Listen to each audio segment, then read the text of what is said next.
A nosso ver, não se trata nem de reformar, nem de contra-reformar. O que está se propondo no Brasil é simplesmente acabar com a Previdência Pública. Não é nada mais do que isso. La seguridad social es un derecho humano y es de responsabilidad del Estado garantizar que la vejez, como otras contingencias sociales, no impacten negativamente la dignidad y calidad de la vida de las personas. De eso se trata la seguridad social. De eso se debe discutir hoy en Brasil.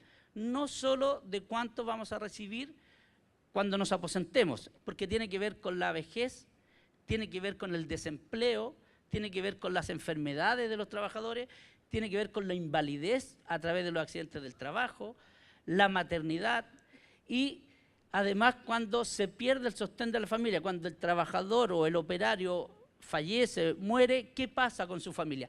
Todo eso debiera ser preocupación del Estado a través de la seguridad social. Nossa Seguridade Social é previdência, assistência e saúde. Essas três políticas têm que ser integradas no governo federal.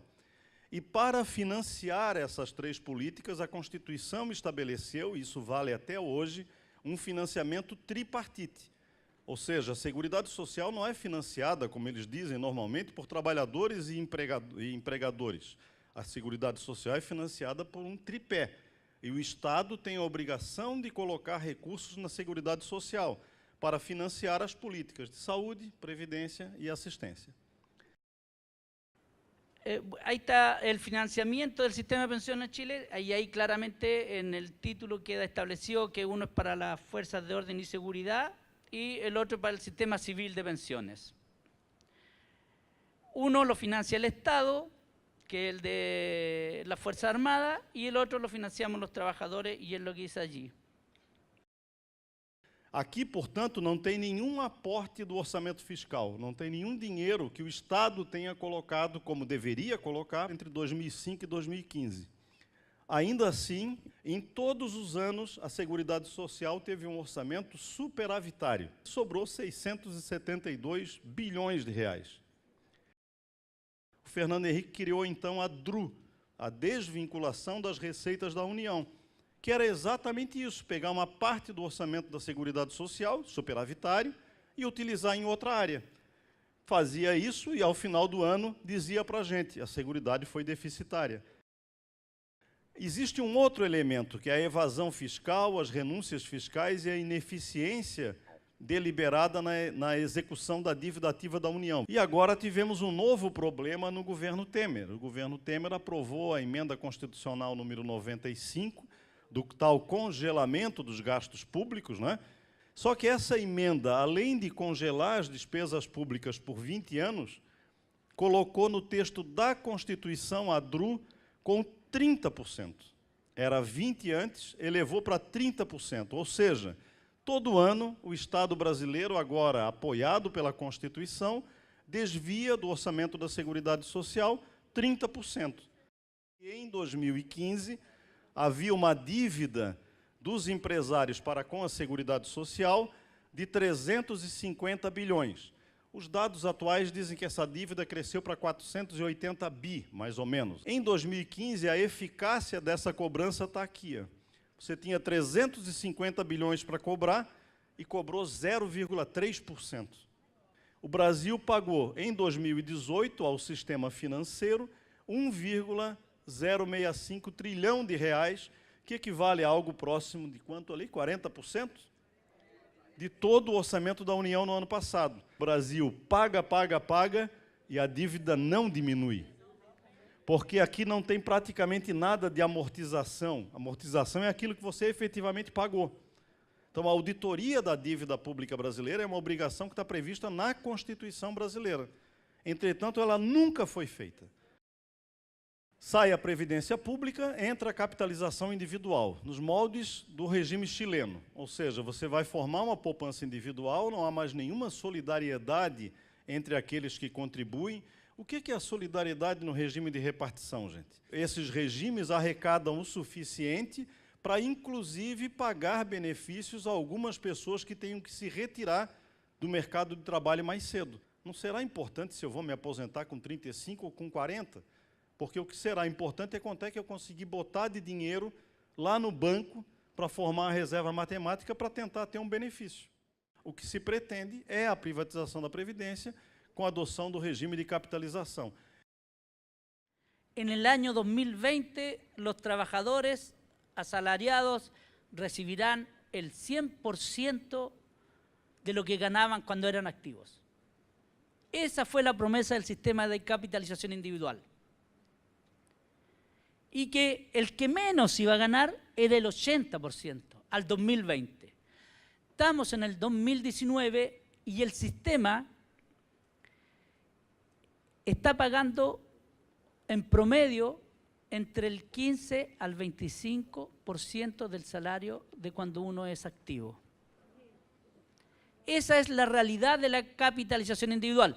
Ese es un sistema de seguridad social que corresponde a la época en que nosotros estamos. Estamos en el siglo XXI y estamos volviendo a principios del siglo pasado, cuando los trabajadores no tenían nada. Porque el sistema de capitalización individual es no tener nada, es no tener futuro.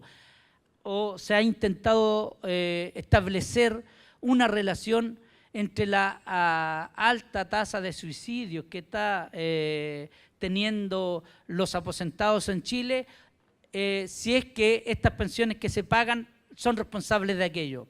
Científicamente no lo podemos afirmar, pero sin duda que hay una relación. Cuando un matrimonio decide suicidarse de aposentados porque no logran comprar sus remedios y prefieren morir, es responsabilidad del Estado. Ustedes van a luchar y están luchando y se están organizando para defender un sistema de reparto que ustedes tienen acá y que nosotros tuvimos antiguamente. Y nosotros en Chile estamos luchando por retornar a un sistema de reparto. Es decir, el objetivo final de la clase operaria brasileña es el mismo de la clase trabajadora en Chile. Un sistema de reparto que nos entrega un sistema de seguridad social que está señalado por la OIT en el mundo entero. Contribuição patronal será facultativa. Aí eles dizem, não, mas cada empregador vai poder decidir se vai contribuir ou não. Vocês acreditam que, sendo facultativa, algum empregador no Brasil vai contribuir para a formação dessa poupança individual de vocês? E aqui lembra que nós estamos falando de setor privado e setor público. A partir de 1980, con el Decreto Ley 3500, se forman las administradoras de fondos previsionales, las AFP, y a la cual se adscriben supuestamente, voluntariamente, todo el resto de los trabajadores. ¿Por qué digo voluntaria? Porque la ley decía que era voluntaria, pero como sabemos en el mundo del trabajo, cuando al empleador le interesa no seguir pagando cotizaciones, porque en el sistema antiguo tenía que pagar, obligaba a los trabajadores, les traía el formulario, mira, voluntariamente firma aquí porque si no te vas despedido. Entonces, la mayoría de los trabajadores tuvo que cambiarse al nuevo sistema de capitalización individual, perdiendo el sistema de reparto. Aí virá no Brasil um negocinho que está se preparando, que vocês logo, logo vão ouvir falar. A carteira de trabalho verde e amarela. A carteira de trabalho verde e amarela, o problema dela não é não ter só o 13º, não ter FGTS, não ter um ou outro direito. É que nessa carteira verde e amarela não há contribuição patronal.